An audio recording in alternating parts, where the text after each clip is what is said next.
మీరు ఆ సినిమాలో ఎంటర్ అయ్యే టయానికే విజయశాంతి గారు ఇక్కడ ఒక విధంగా చెప్పాలంటే స్టార్డమ్ చూస్తున్నారు. అవునండి. సో ఆవిడతో ఆ సినిమాలో కలిసి పనిచేస్తున్న టైంలో మీరు మర్చిపోలేని ఇన్సిడెంట్స్ ఏమైనా ఉన్నాయా? ఆహ్, చాలా ఉన్నాయి సార్. ఎందుకంటే మనకి మర్చిపోనంటే 'సుత్తెల బాబయ్య' గారు నా కాంబినేషన్ ఒక సీన్ ఉంది సార్. హ్మ్. నేను ఆయన భార్యని చంపేస్తాను. ఆయన వచ్చి ఒరేయ్! అని వచ్చి అరుస్తాడు.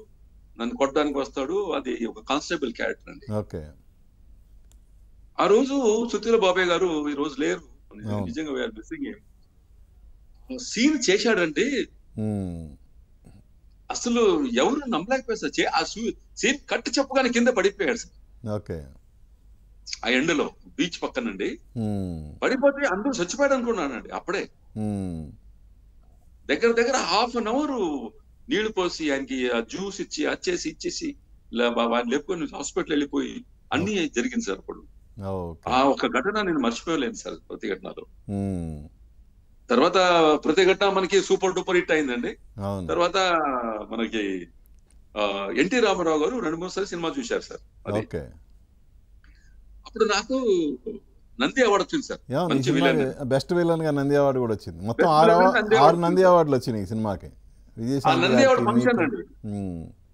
నంది అవార్డ్ ఫంక్షన్ హైదరాబాద్‌లో అండి. ఓకే. నన్ను పిలిపించారండి. హ్మ్. సరే. హ్మ్. అప్పుడు నేను గడ్డం మీసాన్ని తీసేసి ఒక వైట్ అండ్ వైట్ ఏసుకొని హీ హీ స్లిమ్‌గా హీరో ఇప్పుడు ఎలా లుక్‌లో ఉన్నానో ఎళ్ళిపోయారా? అలాగే ఉండేవాడిని సార్.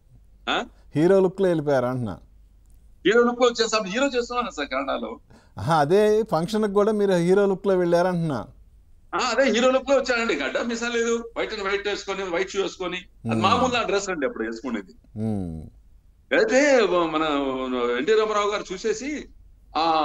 అని అలా చూసారండి. చూస్తే హ్మ్. చూసి ఏం చెప్పలేదండి. హ్మ్. అంటే ఆయన స్టేజ్ మీద ఉన్నారు. మేమంతా కింద కూర్చున్నాం సార్. ఓకే. నేను, సుత్తెల బాబాయ్ అందరూ కింద కూర్చున్నాం. కూర్చుంటే నన్ను పిలిచారండి. చరణ్ రాజు గారు ఇప్పుడు అవార్డ్ అవార్డ్ తీసుకోవాలని ఇస్తారు. ఎళ్ళాను సార్. వెళ్ళగానే ఇప్పుడు కూడా ఐ కెన్ ఫీల్ ఇట్ అండి. హ్మ్. ఎన్టీ రామారావు గారు నా భుజం మీద చేయేశారు సార్ ఇలాగ. హ్మ్. వేసుకొని ఇలా మైక్ లాగేసి ఒక మాట చెప్పారు సార్. హ్మ్. ప్రతిఘటన నేను 2, 3 సార్లు చూశాను. హ్మ్. ఆ కాళీ అనేవాడు మిడిల్ ఏజ్ ఉంటాడు. లేకపోతే కొంచెం వయసు ఉంటుంది అనుకున్నాను. ఓకే. కానీ ఈ అబ్బాయి వచ్చి చరణ్ రాజ్ చెప్పగానే ఈయన వచ్చి కూర్చున్నాడు అక్కడ. హ్మ్. నేను చరణ్ రాజు గారి అబ్బాయి ఏమో అనుకున్నాను. ఓకే. కానీ ఈ రోజు ఆర్టిస్ట్ అంటే ఇదండి. హ్మ్. ఆర్టిస్ట్‌కి ఏ ఏజ్ లేదు. నన్నే ఫూల్ చేశాడు ఈయన హ్మ్. చరణ్ రాజు. ఈయనే హ్మ్. చరణ్ రాజు అని నేనే నమ్మలేకపోతున్నాను ఇప్పుడు అన్నారండి. ఓహ్! సూపర్. హ్మ్. మంచి క్లాప్స్ అండి అందరూ. క్లాప్స్ కొట్టారు.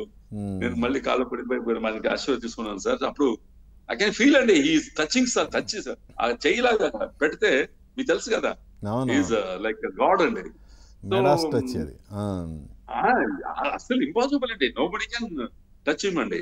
సో హ్మ్. ఆ ఒక బ్లెస్సింగ్ అండి ఎన్టీ రామారావు గారితో నాకు. నంది ఓకే. అవార్డ్ ఆయన ఇచ్చాడు. ఇప్పుడు కూడా నా ఆఫీస్‌లో ఉందండి. ఆయన సైన్ చేసిన ఆ ఒక హ్మ్. ఇదండి. ఆ! సో ఇది మర్చిపోలేనండి. తర్వాత ఆ సినిమాలో రాజశేఖర్ గారు, మన అవును. శాంతి గారు, విజయశాంతి గారు అందరూ ఒక ఫ్యామిలీ లాగా ఉండేవాళ్ళు సార్ నిజంగా. ఆ! అక్కడ ఏమి మనకి అసలు టి. కృష్ణ గారు ఒక రూమ్ పక్కన అంటే ఇలాగ మనందరూ అక్కడక్కడ ఈవినింగ్ షూటింగ్ లేకపోతే అందరూ కూర్చొని టీ, కాఫీ తాగుతూ మాతో మాట్లాడేవాళ్ళండి. వాళ్ళందరూ మాట్లాడేవాళ్ళు. నేను ఊరికి కూర్చునేవాడిని. అంత కూర్చున్నాం. తెలుగు సరిగ్గా రాదు సార్. ఓకే. ఓకే. సో ఇంకోటండి ఇలాగా ఆ షూటింగ్ ఎలా జరిగిందో తెలీదు సార్ మాకు. యాహ్!